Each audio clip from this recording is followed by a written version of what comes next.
Hello বন্ধুরা, আজ আমি বানাতে চলেছি আলুর পরোটা। তো আলুর পরোটা বানানোর জন্য সর্বপ্রথম আলু আমি কেটে নিচ্ছি। ফার্স্টে আলুর চোকাগুলো ছিলে নিতে হবে, তারপরে আলুগুলো কেটে প্রেসার কুকারে সেদ্ধ করতে দিতে হবে। তো আমি এরকমভাবে কেটে নিয়েছি। আলুগুলো সব কাটা হয়ে গেছে। এরপর আমি প্রেসার কুকারে সিটি মারতে দেব। এই সিটি মারলে তাড়াতাড়ি সেদ্ধ হয়ে যাবে, আবার মানে আলুর পরোটাটা করাও আমার তাড়াতাড়ি হবে। তারপরে আমি এখানে পেঁয়াজ কেটে নিচ্ছি। পেঁয়াজটা আমি ভাজার জন্য যেরকম বেরেস্তা করে সেরকমভাবে কেটে নেব।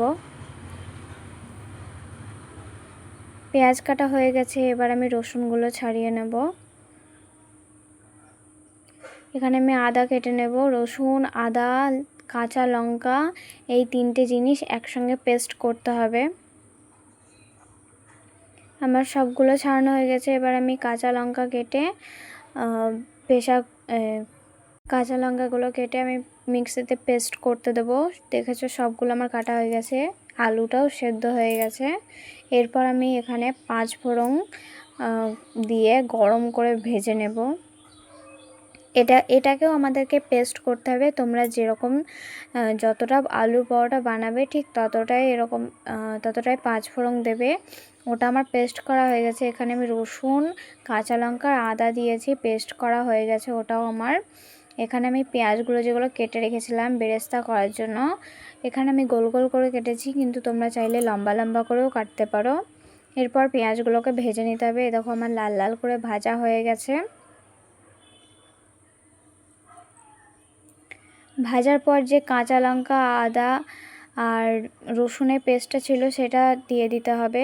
তারপরে আমাদেরকে ধনে গুঁড়ো, জিরে গুঁড়ো, কাঁচা লঙ্কা গুঁড়ো, হলুদ গুঁড়ো, লবণ, কাঁচা লঙ্কা নাও দিতে পারো, যারা ঝাল খায় না তারা কাঁচা লঙ্কা দেবে না। এরপর আমাদের যে ভাজা 5 ফোড়ন মশলাটা ছিল সেটা দিয়ে, আর তোমরা চাইলে ভাজা মশলাও দিতে পারো, আমাদের কাছে ছিল না তাই দিইনি, কিন্তু তোমরা দিতেও পারো, তার সঙ্গে মশলাও দিতে পারো। এগুলোকে সব কটাকে একসঙ্গে ভেজে কষে নিতে হবে ভালো করে।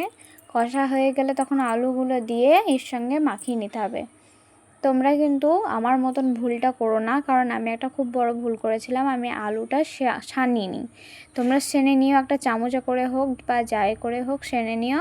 তারপরে ময়দা সানার পর ময়দার ভেতরে ওই আলুর পুরটা ভরে বেলে নিতে হবে।